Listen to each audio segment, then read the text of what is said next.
Rodriguez, and I'm a comedian. This is my first time doing a show with Dr. Anwar, and we did it last night, tonight. It's a lot of fun. The energy's ridiculous. He packs the place out. Everybody's real nice. Everybody's very polite, very responsive. So the audience is there. They're ready to go. All you have to do is do your job, be funny. And, what got you into comedy, personally? Man, I've always been into comedy ever since I was a little kid. I've been a comic in training for 35 years. I just didn't realize it, you know. I grew up watching Benny Hill, Johnny Carson, Jerry Lewis. I mean, just way back, you know. I used to stay up late. I failed world history junior year, so I used to stay up late and watch Dave Letterman. And I had to take it over at night school. It's horrible, man. But yeah, I've always loved comedy, man. I just never had the nerve to actually try it. And like in my day job, dental office is one of the most nervous places you can be, and I would make people laugh. And I thought if I could make people laugh, one of the scariest places for most people is the dental chair. Then a room full of drunk people shouldn't be that hard. You know what I mean? So luckily it worked out, and I've been lucky to get better quickly. I think I don't know if that sounds arrogant or not, but I want to be a comedian. I want to do it full time, and see where it goes, man. I'm in a weird mood. I was in a car accident recently, right? And I hit a guy. It happens, right? So I get a ticket for $300, you know? So I'm like, shit, really? I had insult to injury. So I haven't been in an accident in like 20 years. So I don't know what the procedure is, right? But he was the nicest police officer in the world. So I call my insurance company, I make arrangements to get my car fixed, and then the rental car people come and pick me up at the body shop. They go, we have a mid-sized sedan ready to go. So I get there, and the lady's looking at my paperwork. She's like, and I see her just talking to the other people in the back. She's like, "Oh, sir, we don't have your mid-sized sedan." I'm like, "So what am I supposed to drive? I got to get to work." She's like, "No, we got other things. We got an SUV." I go, "I don't want an SUV. I drive all over town. I travel. I commute."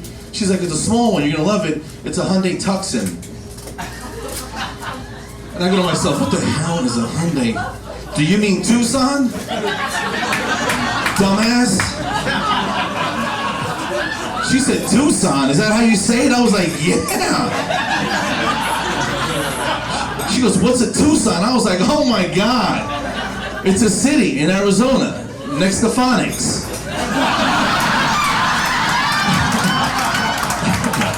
Which you need to get hooked on, evidently, because I meant to say Phoenix. You see she goes, "Huh?" I go, "Give me the Tucson. You're too stupid. Give me the Tucson. Let me get the fuck out of here. This is... I got retards. Stupid ass people, man." Married people? Where the married people at?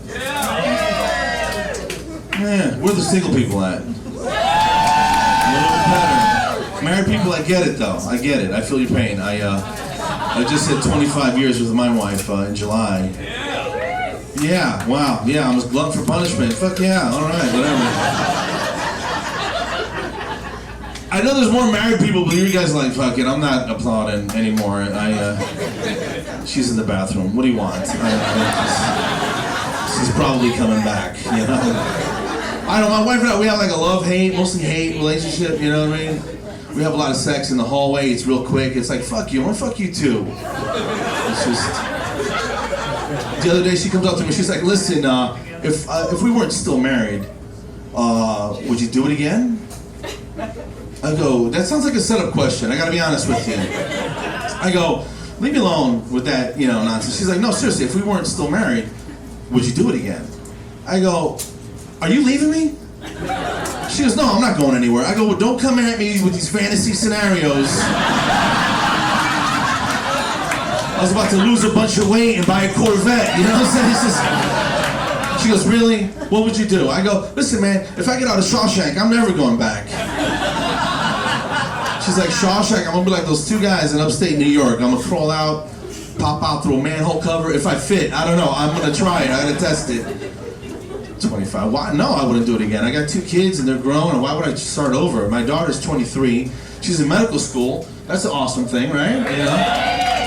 And I got an 18-year-old who's probably going to prison, so that's okay. You know, 50% is not bad. 50% is not bad. He's just a boy, and I love him, but I don't like him. You know what I'm saying? Anybody got teenagers? You know what I'm talking about? He's a dick, man. God, I can't stand that fucking kid. Like, if I didn't have to deal with him, I wouldn't. You know what I mean? Like, if you were him, I'd be like, this guy's an asshole. I don't know. I'm never gonna talk to him again. But he's my son. I gotta look at him every morning. Get out of my room, man. Such a douchebag. The other night I get home, there's I'm really angry. I don't know if you guys can tell. It's not acting. I'm really upset with him right now. But he does dumb stuff. Like the other day I get home, there's a pizza box on the coffee table. Right, soda cans all over. We must have had like 10 people over. And I wanted to wake him up, but it was late. I came home from the show.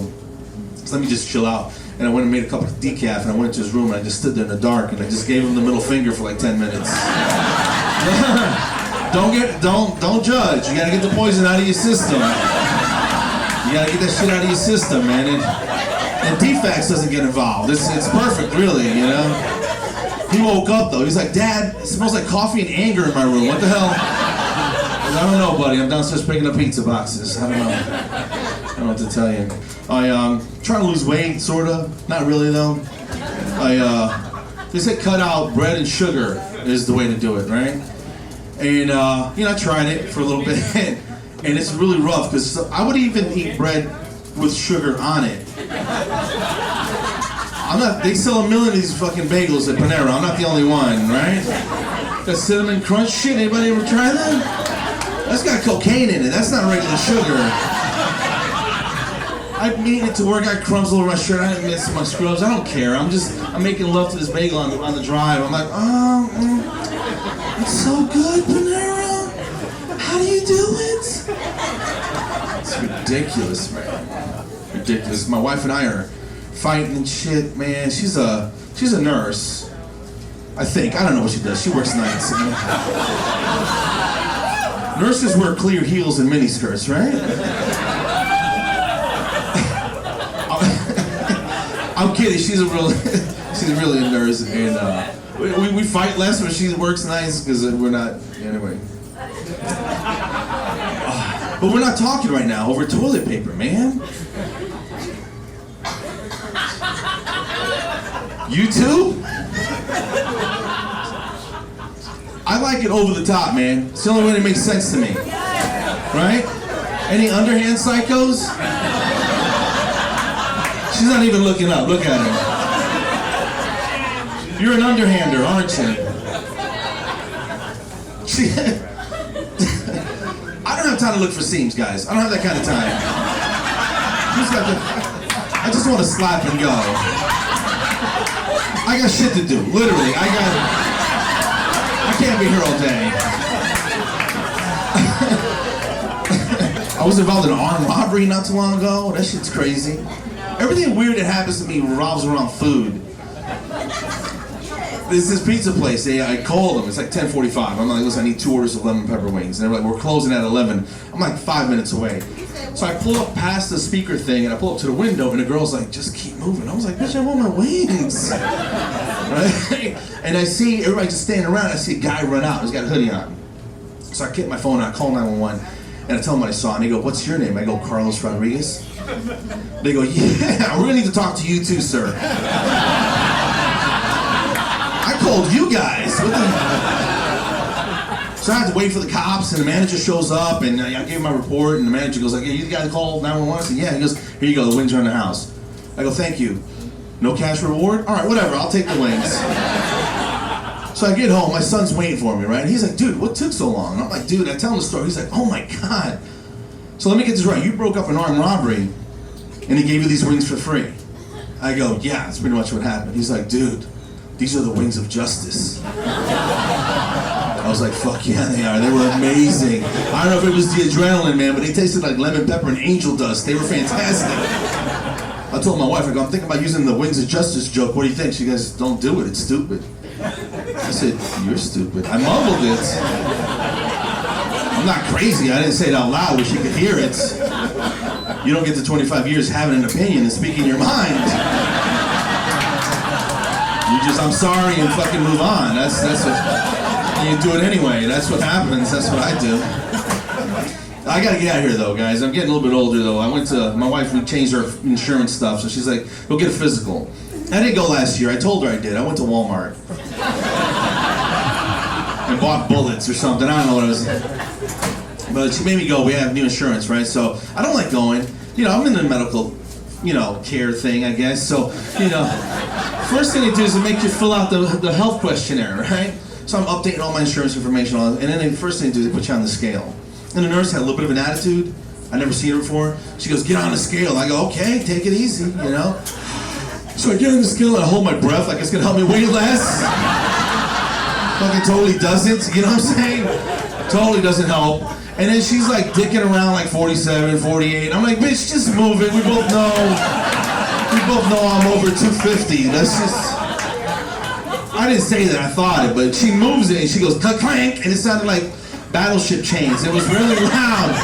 I was like, why don't we have a digital scale? This is bullshit. This hurts my feelings when I see all these metal things moving.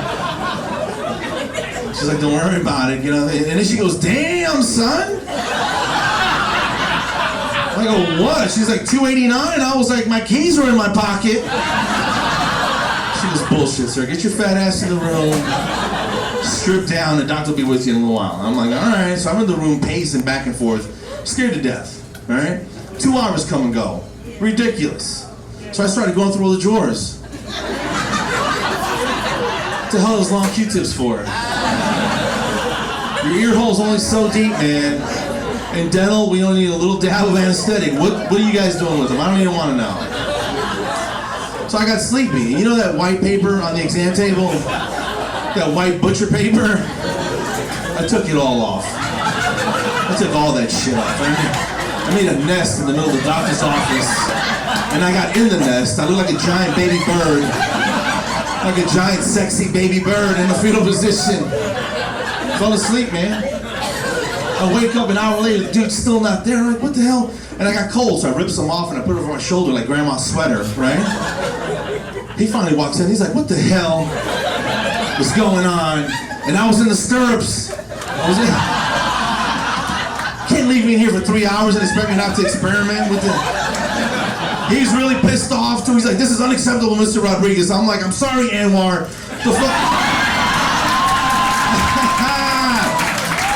Why'd you leave me here for 3 hours, man? My butt got stuck to the vinyl. I used all the paper in my nest, and he had to help me out. This shit was embarrassing, man. He goes, listen, man, just drop your shorts and turn around. I go, really, man? Just like that? No, hey, how you doing? Sorry about the wait. Just straight to business. You know what I mean? Which is rude. Did the same thing last time I was there, but I was ready for him this time. I was wearing a thong. We're both gonna be uncomfortable today, Doc. You don't unsee all this in a white thong and think you're gonna be all right. It doesn't work that way. It doesn't work that way, sir. You're gonna need medication after this appointment. And I don't manscape. It was a freaking nightmare down there. It was a nightmare. Let me describe. It looked like somebody put a wife beater on a black teddy bear. That's what it looked like.